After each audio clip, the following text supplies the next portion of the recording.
തൊടുപുഴയിലെ വിദ്വേഷ പ്രസംഗത്തിൽ ബിജെപി നേതാവ് പി.സി. ജോർജിനെതിരെ കേസെടുത്തു. പ്രസംഗം സമൂഹത്തിൽ ഭിന്നിപ്പുണ്ടാക്കാൻ ലക്ഷ്യമിട്ടുകൊണ്ടുള്ളതാണെന്ന് എഫ്ഐആറിൽ പറയുന്നു.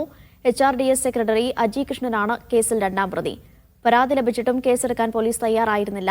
കോടതി നിർദ്ദേശപ്രകാരമാണ് ഇപ്പോഴത്തെ നടപടി.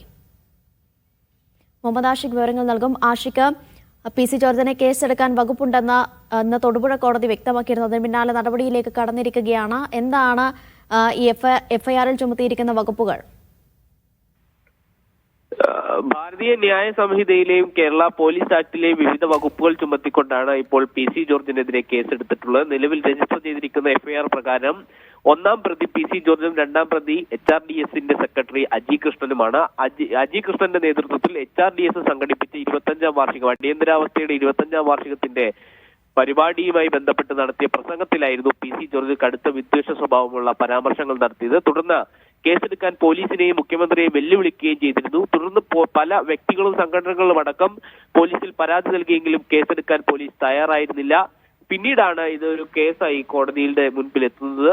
യൂത്ത് കോൺഗ്രസ് നേതാവായിട്ടുള്ള TS അനീഷ് സുകുമാരൻ കോടതിയിൽ ഒരു സ്വകാര്യ അന്യായം സമർപ്പിക്കുകയും ഇത് പരിശോധിച്ച കോടതി പോലീസിനോട് ഇന്ന് കേസെടുക്കാൻ നിർദ്ദേശിക്കുകയായിരുന്നു. കോടതിയുടെ നിർദ്ദേശം വന്നതോടുകൂടി കേസെടുക്കാതെ മറ്റു മാർഗങ്ങളില്ലായിരുന്നു പോലീസിന് മുൻപിൽ. ഇന്ന് വൈകിട്ട് ഏതാണ്ട് 9 മണിയോട് കൂടിയാണ് വിവിധ വകുപ്പുകൾ ചുമത്തി പി.സി. ജോർജിനെതിരെയും HRDS സെക്രട്ടറി അജി കൃഷ്ണനെതിരെയും കേസ് രജിസ്റ്റർ ചെയ്തിട്ടുള്ളത്.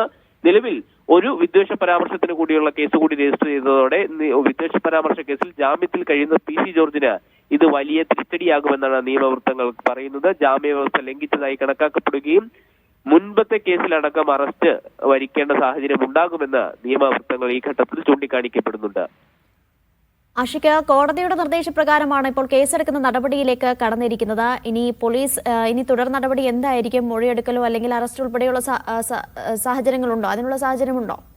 പോലീസ് ഈ ഘട്ടത്തിൽ പറയുന്നത് പ്രാഥമികമായ ചില അന്വേഷണങ്ങൾ കൂടി നടത്തണം, അതിനുശേഷമേ മറ്റു നടപടികളിലേക്ക് കടക്കുകയുള്ളൂ എന്നുള്ളതാണ്. അതേസമയം നിലവിൽ ഒരു കേസിൽ ജാമ്യത്തിൽ കഴിയുകയാണ് പി.സി. ജോർജ്. ആ കേസുമായി ബന്ധപ്പെട്ട് ജാമ്യ വ്യവസ്ഥകൾ ലംഘിക്കപ്പെടുന്നു എന്ന് കണ്ടെത്തിയാൽ ആ കേസിലടക്കം അറസ്റ്റിലേക്ക് കടക്കാനുള്ള സാഹചര്യം നിലവിലുണ്ട്. പക്ഷേ രാഷ്ട്രീയമായ ഒരു സാഹചര്യം കൂടി പരിഗണിച്ചുള്ള ഒരു ഇടപെടലായിരിക്കും പോലീസിന്റെ ഭാഗത്തു നിന്നും ഉണ്ടാവുക എന്നാണ് മനസ്സിലാക്കുന്നത്. നിലവിലുള്ള സാഹചര്യങ്ങൾ കൂടി പരിഗണിച്ച് സർക്കാരിന്റെ കൂടി ഒരു നിലപാട്, രാഷ്ട്രീയ നയപരമായ നിലപാട് കൂടി ഇതിൽ പ്രധാനപ്പെട്ടതാകുമെന്ന് കണക്കാക്കപ്പെടുന്നു. പക്ഷേ നിലവിൽ കോടതി നിർദ്ദേശപ്രകാരം പോലീസ് ഇയാൾക്കെതിരെ പി.സി. ജോർജിനെതിരെ കേസെടുക്കാൻ പോലീസ് നിർബന്ധിതരായിരിക്കുകയാണ്. വിവിധ വകുപ്പുകൾ ചുമത്തി കേസെടുത്തിട്ടുണ്ട്.